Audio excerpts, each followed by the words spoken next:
Good evening, my Real News Media TV family. Welcome back to the channel for another news update. And in the news this evening, 16 Haitians are picked up in Portland.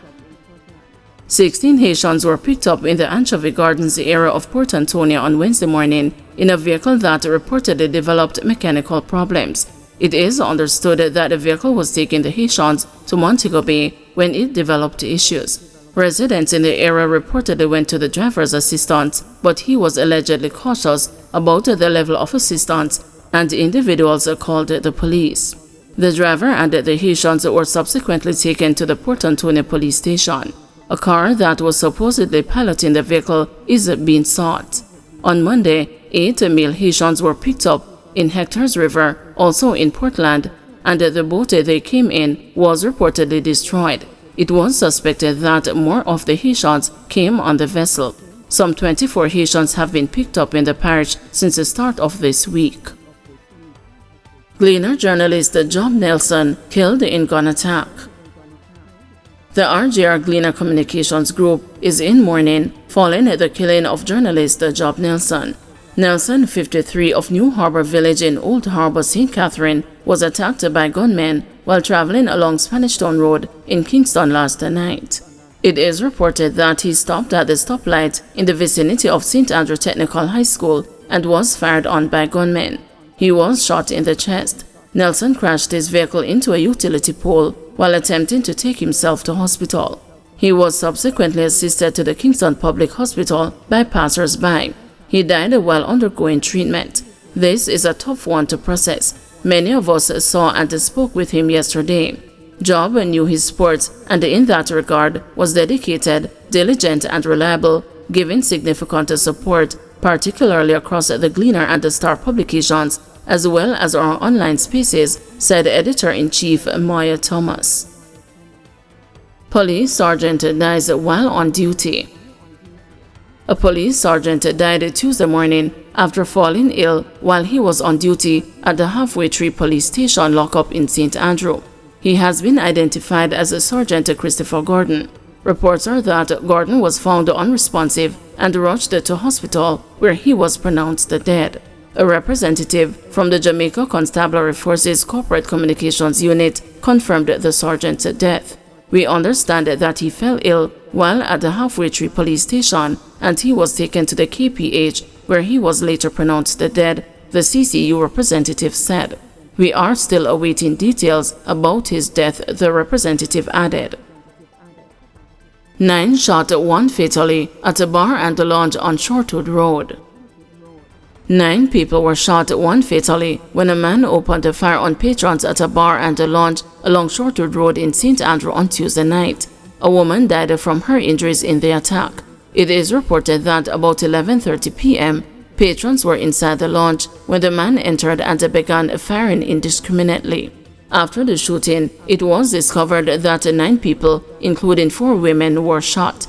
The police were called and the victims rushed to the hospital. Superintendent Sherika Service, head of the St. Andrew North Police, told the news that the police are trying to establish a motive for the shooting. She appealed to members of the public with information on the Senseless Act to contact the police. Superintendent Service said 7 of the victims remain hospitalized. 7 people fatally shot in separate incidents Tuesday. Crime data showed that 7 persons were fatally shot in several police divisions on Tuesday. 11 other persons sustained bullet wounds in the attacks. The murders were recorded in the St. Andrew North, Kingston Central, St. Andrew South, St. Andrew Central, Kingston Western, and Hanover police divisions. A taxi operator who was fatally shot along Mountain View Avenue and a security guard who was found murdered in Olympic Gardens were among the victims. 22-year-old man shot dead in nutshell in Yuatan. The police in St. Catherine are probing the murder of a man outside his house in Nutshell, Orangefield, Yuatan last night. He has been identified as 22-year-old laborer Erateen Christie. No motive has been established for the killing. The Linstead Criminal Investigation Branch is probing the incident. It is reported that about 8 p.m., Christie was at home and left after receiving a phone call. He was reportedly met by two men outside the dwelling. Explosions were then heard. When checks were made, he was found face down on the ground with gunshot wounds to the upper body. The police were called and the scene was processed. The body was also removed to a funeral home. Police in St. Anne probing suspected case of suicide involving 12-year-old. The Claremont police in St. Anne are probing a case of suspected suicide involving a 12-year-old boy. The body of Aaron Richards was this morning found hanging from a piece of rope around his neck from the balcony of his home in Fort George District. He was a student at Marcus Garvey Technical High School in the parish. The discovery was made about 7:30 a.m. The police were summoned and the scene was processed. The boy's body was removed for a post-mortem. James guiding poll-fed delegates how to vote today.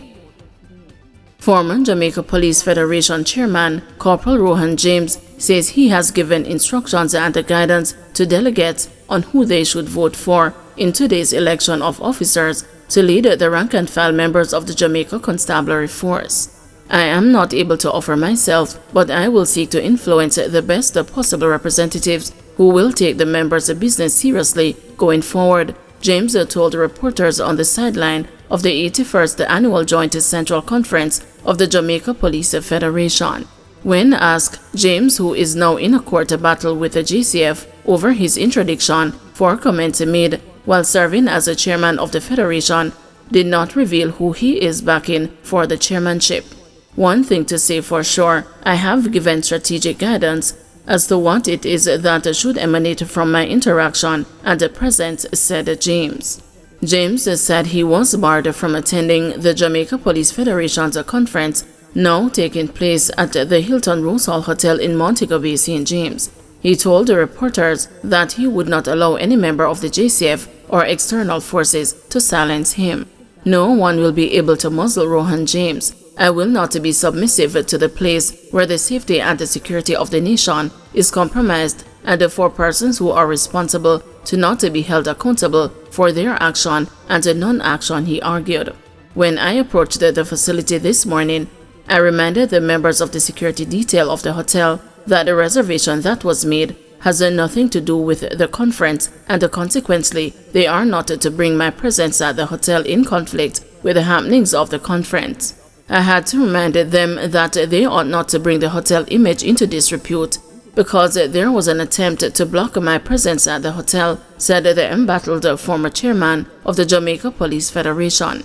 In the meantime, Inspector Petra Rowe, a former chairman of the Jamaica Police Federation, failed in his attempt to stop Senator Peter Bunting, opposition spokesman on national security, from speaking on James's interdiction and criticizing the police high command. During Bunting's presentation, Rowe rose on a point of order to ask the conference chairman to ask the senator to confine his remarks to the rules of the JCF to not bring the conference into disrepute. However, a female member, with the support of delegates, shot down the point of order, arguing that Rowe's action bordered on seeking to attempt to muzzle a guest of the conference and that this does not accord with free speech. Asked for his views on the incident, James said, "It's a dark day in the history of the Jamaica Police Federation, and I will leave it at that." Added James, "It is something the members will have to deal with going forward in electing a committee, and in electing a committee, I believe that we should contemplate the quality of leadership and the direction that we anticipate going forward." Policeman fined sentenced to 2 years in prison for drug trafficking.